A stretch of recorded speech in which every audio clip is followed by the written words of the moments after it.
Now let's talk about the budget. Saturday is a big day for the Indian economy. Finance Minister Nirmala Sitharaman will deliver her annual budget speech, her eighth, which in itself is a record. Her eighth budget speech, or her eighth budget as Finance Minister, and the second for the NDA government's third term.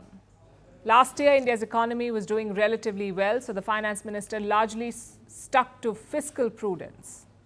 This time is different though. The past few months have been tough for the Indian economy. Growth has slowed, inflation remains high, and consumption spending has taken a hit. So what can the government do to revive India's growth? And will it finally cut income tax rates? Our next report looks at the possibilities. For millions of Indians, the budget boils down to one simple question: will income tax rates go down this year? The answer to this question isn't just about numbers, it's about livelihoods, and for good reason. Only 2% of India's population pays taxes. That's just over 20 million people. They account for nearly 27% of India's tax revenues. Many of them belong to the middle class, and in the current economic climate, these taxpayers could use a well-deserved breather. Inflation is proving to be stubborn. Prices of food remain high. In December, India's food inflation was hovering close to 9%, with prices of essential commodities from peas to cauliflower growing in double digits. The rising prices are clearly weighing on the minds of the middle class.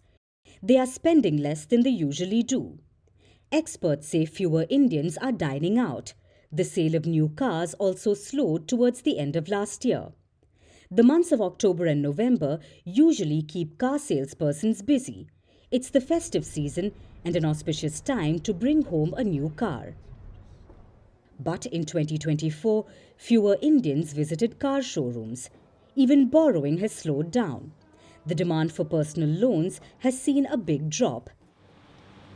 This has weighed on India's growth. Last year, India's GDP dropped to 6.5%. This forced the Indian Central Bank to cut its growth forecast.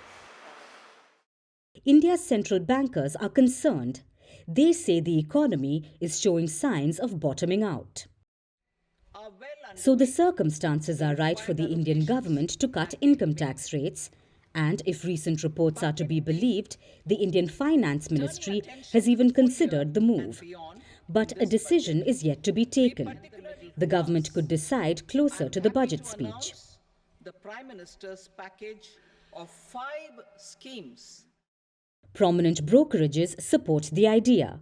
Brokerage are basically intermediaries. They facilitate transactions in the financial markets. They back a meaningful cut in income taxes.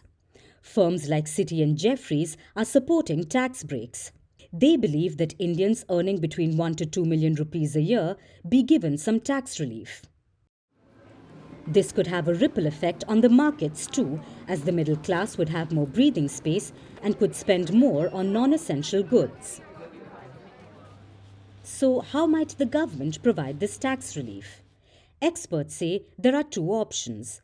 The government could either lower the rates themselves or raise the exemption limits. Both options would lead to a loss of tax revenue for the government, but with growth slowing, the government has few tools left to spur the economy. Easing the tax burden could give the economy a much-needed boost.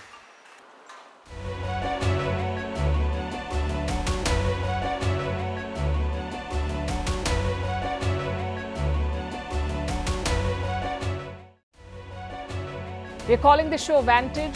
We hope you like what we put together for you. Touted as the minimum defense from that video.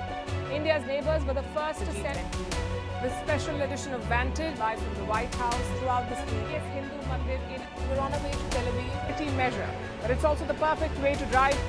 I don't think that Prime Minister of Bhutan, Sherin Tagwe. Welcome to 60% of the world's office. Prime Minister Modi did the iron. We were actually How are you doing? How do you like? It's been 1 year since that meeting. Iron bars separate you from the outside. Out the vote efforts. Trump had, it says, and at $4.3 trillion. 300 billion by 2030. That's what we need to tackle climate change.